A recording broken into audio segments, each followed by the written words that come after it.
There is a number that tells you everything you need to know about the state of London's new build market right now. That number is 22,000. 22,000 brand new homes in the capital, completed or under construction, with no buyer. According to property agent JLL, there is now an estimated 29 months of unsold new build supply sitting on the London market. In the most expensive inner boroughs, that figure rises to 53 months. In Kensington and Chelsea specifically, it is more than a decade's worth. A decade. And those are not old, neglected properties that have fallen out of favour. These are polished, specification-heavy, freshly built homes that were designed, funded, and marketed for a buyer who, in the volumes required to make the numbers work, simply has not arrived. The reasons are layered, and this video will walk through all of them as we go. But the short version is this. Help to Buy, which was delivering around 6,400 new homes annually in London at its peak, ended in March 2023 with no replacement. Stamp duty costs in London are punishing. A buyer purchasing a £600,000 property pays £20,000 in stamp duty, and a buy-to-let investor on the same property pays £50,000. Average service charges on high-amenity new-build blocks have risen by 89% in 5 years, according to JLL, reaching levels that neither buyers nor landlords can absorb into their financing. Prime central London prices recorded an 8.7% annual fall in Q1 2026.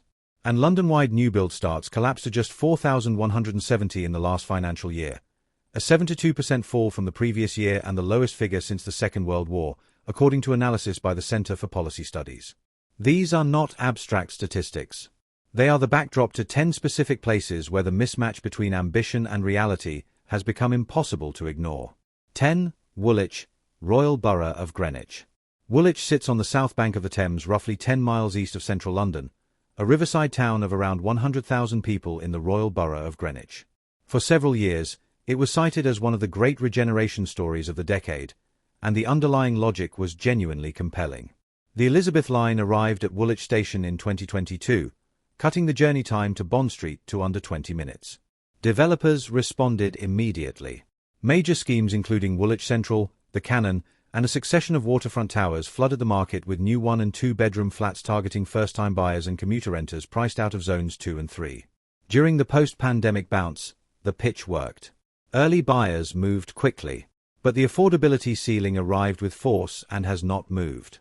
The average new-build flat in Woolwich now sits between £450,000 and £550,000, with upper-floor riverside units at larger schemes launching above £600,000.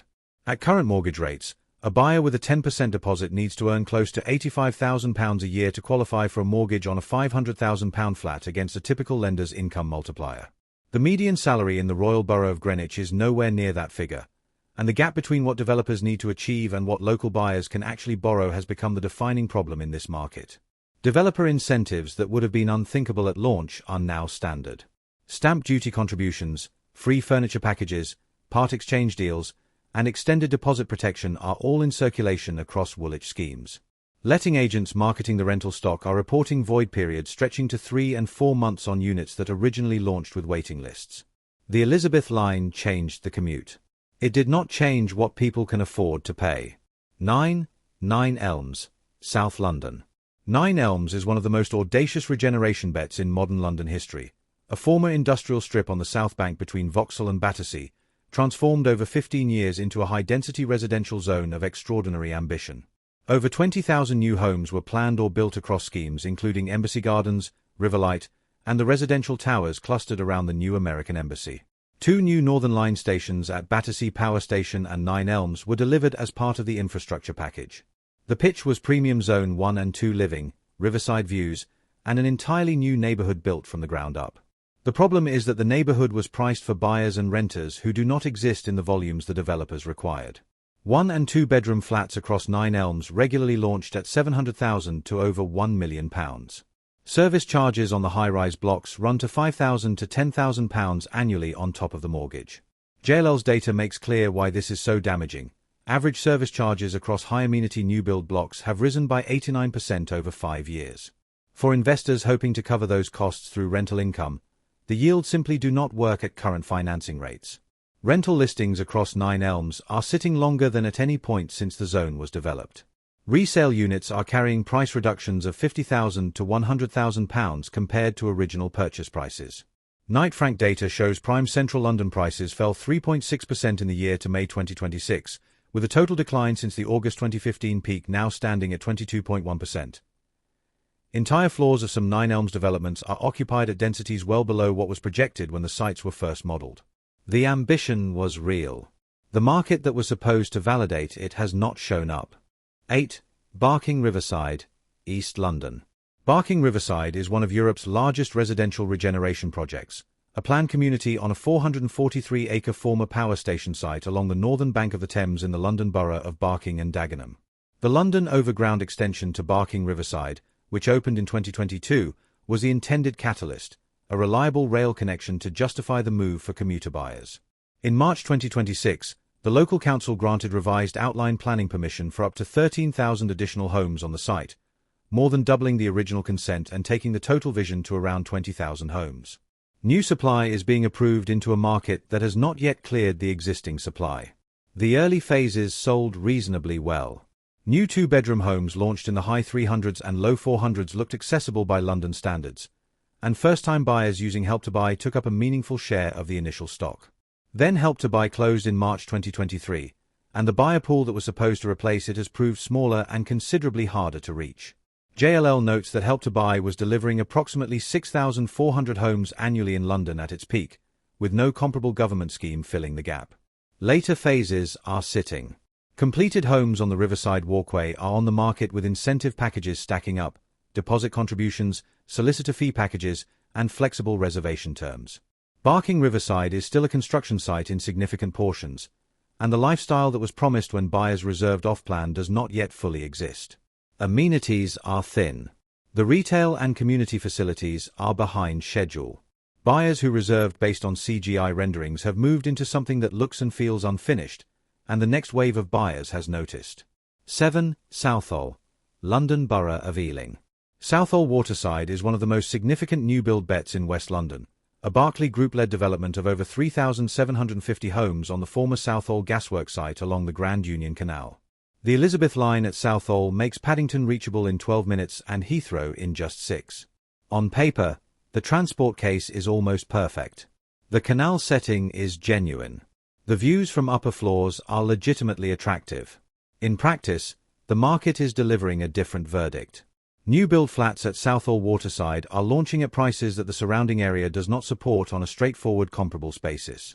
Local buyers who know Southall intimately know what existing homes sell for in the neighbourhood. The premium being charged for new build specification and Elizabeth line connectivity is real and significant, and a meaningful portion of the target buyer pool is choosing not to pay it. London new properties cost 26% more per square foot than existing properties, according to JLL, and in a location where buyers can make direct comparisons to nearby older stock, the premium is visible and debated. Investor buyers who made up a large proportion of early reservations are now attempting to exit positions before completion, with off-plan assignment listings appearing at discounts to original reservation prices. Berkeley Group, which operates Southall Waterside, has been publicly confirmed by the Telegraph as offering a package that at the time of reporting included a 5% deposit contribution, a 2-year service charge holiday, a 2-year mortgage subsidy, a stamp duty contribution, furniture packs, and season ticket contributions for travel. A Berkeley spokesman maintained the company was seeing very strong levels of inquiry. Property experts describe the package differently, as a clear signal of a market in which developers are doing everything possible to avoid the one thing that would actually clear inventory, which is a straightforward reduction in the asking price. 6. Colindale, London Borough of Barnet. Colindale spent the last decade being transformed from a low-density North London suburb into one of the densest new-build zones in the capital. Developments including Beaufort Park, Colindale Gardens, and a dozen smaller schemes added thousands of new homes to a neighbourhood anchored around the Northern Line station. The journey time to Leicester Square is under 30 minutes. The pitch was Zone 4 prices for a genuinely central London commute, and for a period, it delivered exactly that. The Zone 4 prices did not hold. As the development boom continued, prices in Colindale crept steadily upward, faster than the local rental market could absorb.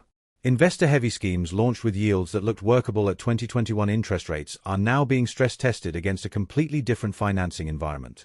Landlords who purchased new-build flats at £400,000 to £450,000 on buy-to-let mortgages are finding that the rent achievable in the current market does not service the debt at current rates.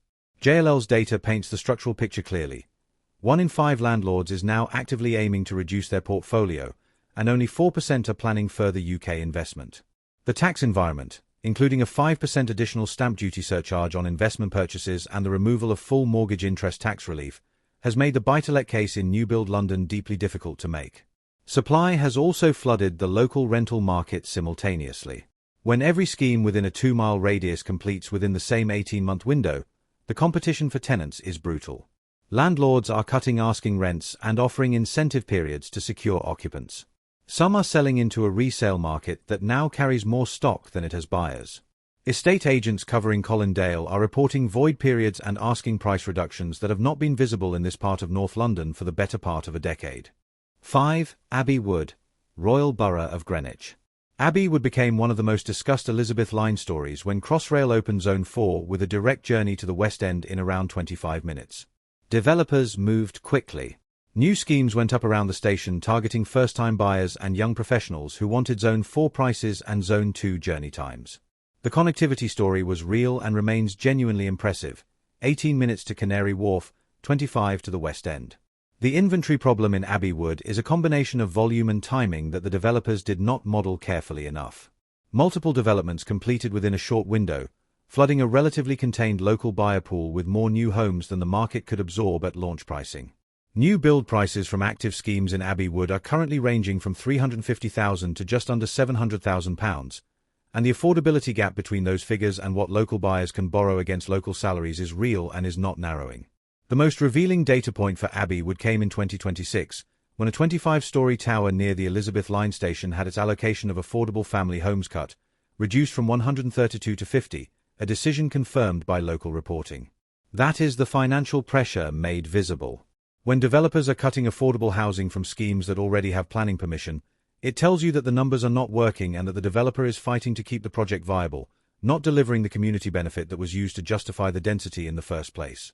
Incentive packages have grown substantially across Abbey Wood's main schemes.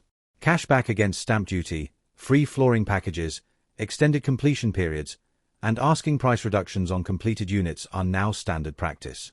The commute works. The mortgage, at the price the developer needs to sell at, frequently does not. 4. Lewisham, South East London.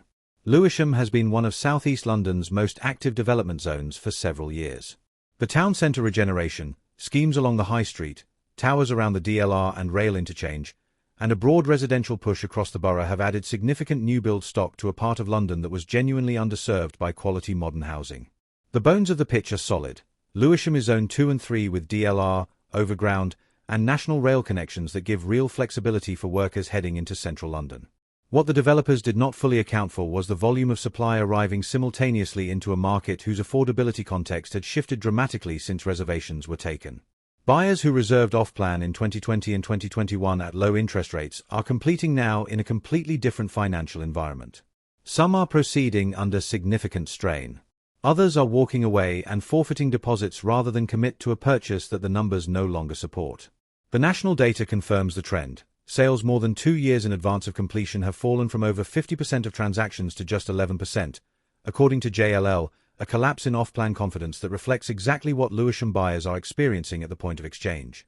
The developer response has been predictable: mortgage subsidy contributions, cashback on exchange, part exchange for existing owners, and outright asking price cuts of £30,000 to £50,000 on larger units.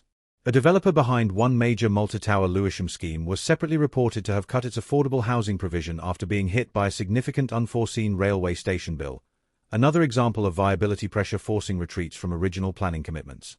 The rental market has absorbed some of the overflow, but not enough.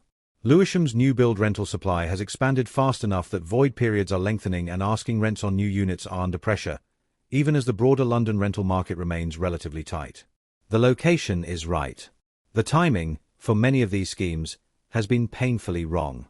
3. Wembley Park, London Borough of Brent. Wembley Park is one of the most extraordinary development stories in London over the past 15 years. Quintin, the masterplan developer, has spent that time transforming the land around Wembley Stadium into a mixed-use neighbourhood anchored by nearly 6,000 homes managed under its Quintin Living build-to-rent brand, the largest single-site build-to-rent scheme in the United Kingdom. The Metropolitan and Jubilee lines put Bond Street within 20 minutes. The London designer outlet and a growing food and leisure offer have created something that genuinely functions as a neighbourhood rather than a dormitory. And yet Wembley Park is carrying an overhang of unsold and unlet units that the original projections did not fully anticipate. The build-to-rent element has created a dynamic where institutional rental product competes directly with new build sales in the same postcode.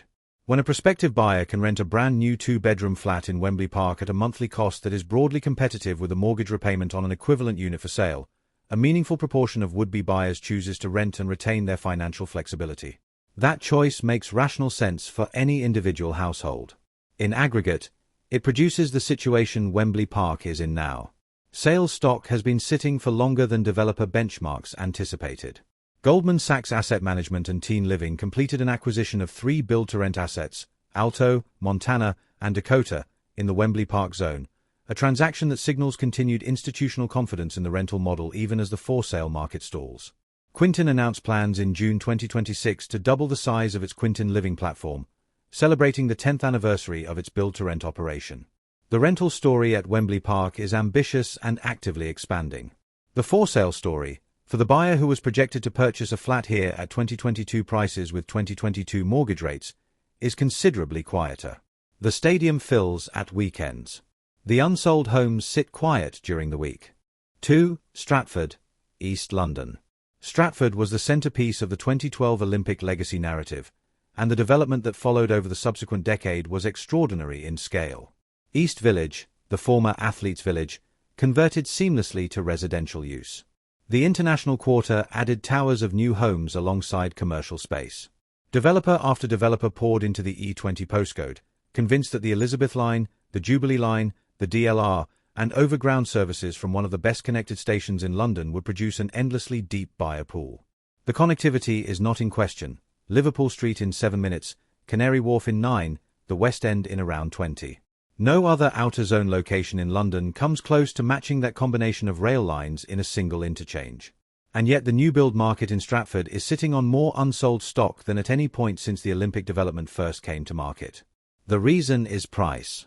Stratford new build has been priced to reflect the transport connectivity and the quality of the stock, but the pricing does not fully account for the fact that Stratford is still E20, still a location with challenges that the glossy marketing materials consistently smooth over, and still surrounded by a density of development that eliminates any scarcity premium entirely. Average flat prices in the Stratford Olympic Park zone are sitting around £498,000 per unit, against JLL's confirmation that new build flats in London cost 26% more per square foot than comparable older stock, a gap that buyers in this part of East London, where old alternatives are plentiful, are acutely aware of. New flat sales below £1 million across London are down 31% year-on-year and down 77% compared to the 10-year average, according to JLL. Service charges on the larger Stratford schemes are high. The investor class that absorbed a large proportion of early launches has stepped back. In the meantime, the homes sit beautiful, brand new, and empty. 1. The Royal Docks, East London. And here, at the top of the list, is the place where London's new build empty home problem is most concentrated, most visible, and most difficult to talk your way around when you are standing in front of it. The Royal Docks corridor, running from Canning Town through Royal Victoria, Custom House, and Silvertown along the northern bank of the Thames, is where the ambition of London's development decade collides most dramatically with the reality of 2026. The credentials were extraordinary on paper. Enterprise Zone designation. The Elizabeth Line at Custom House. The Silvertown Tunnel improving cross-river road connectivity. Developers including Ballymore, Berkeley, and Lend-Lease have committed billions of pounds to towers and residential blocks across E16 and E6. The Excel Convention Centre anchors the zone. London City Airport is minutes from several of the new schemes. And significant portions of the completed inventory cannot find buyers at the prices the developers need to achieve to cover their land and build costs. The pipeline is still being fed. In April 2026, Ballymore secured fresh planning approval for 1,700 new homes in Silvertown. In May 2026, Ballymore received planning permission from the London Borough of Newham for a further 1,667 homes at its Knights Road site near West Silvertown DLR station. More supply is entering a market already struggling to absorb what has already been built. The developers are approving what they are legally and financially able to approve. They are not yet building it at the rate the planning decisions might suggest, because you cannot build into a market that cannot buy. JLL's data confirms that London-wide, Only 6,325 new home starts were recorded in the year to March 2026, against a high of 33,776 in 2015. In London as a whole, only 4,170 homes were started last financial year, a 72% fall in a single year, according to the Centre for Policy Studies. The scale of what is happening in the Royal Docks is what puts it at number 1. Multiple completed schemes are carrying months of unsold stock. Overseas buyer demand that supported several of these developments during the off-plan marketing phase has weakened substantially. JLL data shows overseas buyers purchasing new homes in central London fell 53% compared to the 10-year average. New flat sales above £2 million fell 52% year-on-year. Domestic first-time buyers cannot qualify for mortgages at the asking prices even with available government support. Berkeley Group, one of the developers active in this zone, was reported by the Telegraph as offering a 2-year service charge holiday, a stamp duty contribution, a 5% deposit contribution, a 2-year mortgage subsidy, furniture packs, and season ticket contributions for travel. Paula Higgins of the Homeowners Alliance said directly, "A service charge holiday might make a property look affordable in the short term, but it does not change the underlying cost of owning it." Harry Scoffin of Free Leaseholders described it as the stench of desperation from a major London developer. Berkeley Group maintained that the sales market continues to be slowed by extremely high levels of stamp duty, alongside increased taxation on the buy-to-let sector, and said there was no issue with underlying demand. The waterfront walkways in the Royal Docks are finished and beautiful and largely unpopulated during working hours. The Royal Docks has infrastructure, connectivity, architecture, and genuine ambition. What it does not have, in the numbers the development pipeline required, is buyers. And across London right now, with 22,000 new homes sitting without one, it is far from alone.